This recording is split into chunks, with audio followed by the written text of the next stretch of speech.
Welcome to Bias Bash. I'm Lauren Green. With the retirement of veteran journalist Bob Schieffer, the debate over liberal bias in the media is again under discussion, and how reporters and anchors either hide their personal biases or tacitly expose them. Here with reaction is syndicated columnist and Fox News contributor Cal Thomas. Welcome, Cal. Hi, Lauren. Always a pleasure to see you. I first met Bob Schieffer when we covered the Sunday church services Richard Nixon used to hold in the White House. He was new to CBS, and I was working for NBC at the time. Bob had arrived from Texas with a slight twang in his voice, which he never completely lost. I was impressed by his gentlemanly manner and his Texas roots, because I also lived and worked in Texas twice.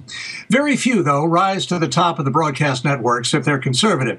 Brit Hume was an exception at ABC, and that was probably because management only discovered his political leanings too late to do anything about it, which is a tribute, by the way, to Brit's excellent and fair reporting.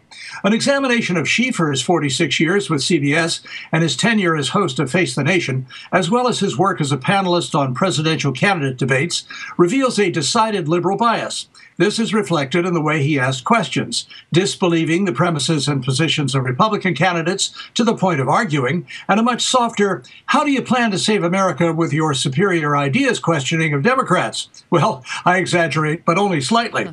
Google Bob Schieffer bias, and you'll find many examples. Of course, neither he nor any other liberal network reporter thinks they are biased, because they only hang out with each other and think what they believe ought to be believed by everybody else.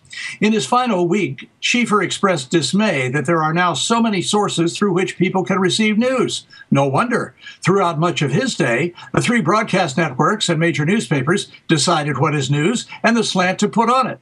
No more. Expanding choice is a good thing, unless you're a broadcast news reporter and can no longer control what people see, read, and think. Now, Cal, what about Schieffer's replacement, John Dickerson?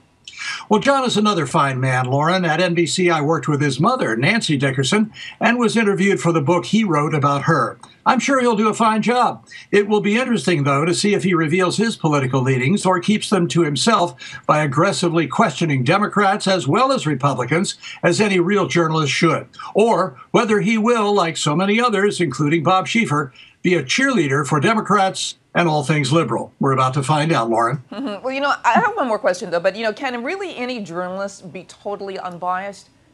No, when I was working at NBC, I think the best line I ever heard on this came from the late David Brinkley. He said, it's impossible to be objective, so we should try to be fair. I think that is probably the best summation of really good journalism that I've ever heard. Now, I'm sure most of my colleagues, or I was a copy boy, they were professional reporters at NBC, had Democratic leanings. But for the most part, they kept them to themselves or in private conversation and did what we call at Fox, of course, a fair and balanced rendition of the news as they covered it. Very interesting and some good advice. Thanks so much, Cal. Thanks, Lauren. If you want to hear more media analysis on this topic, catch Media Buzz with Howard Kurtz, Sundays at 11 a.m. Eastern and again at 5 p.m. Eastern on the Fox News Channel. I'm Lauren Green, and thanks for watching.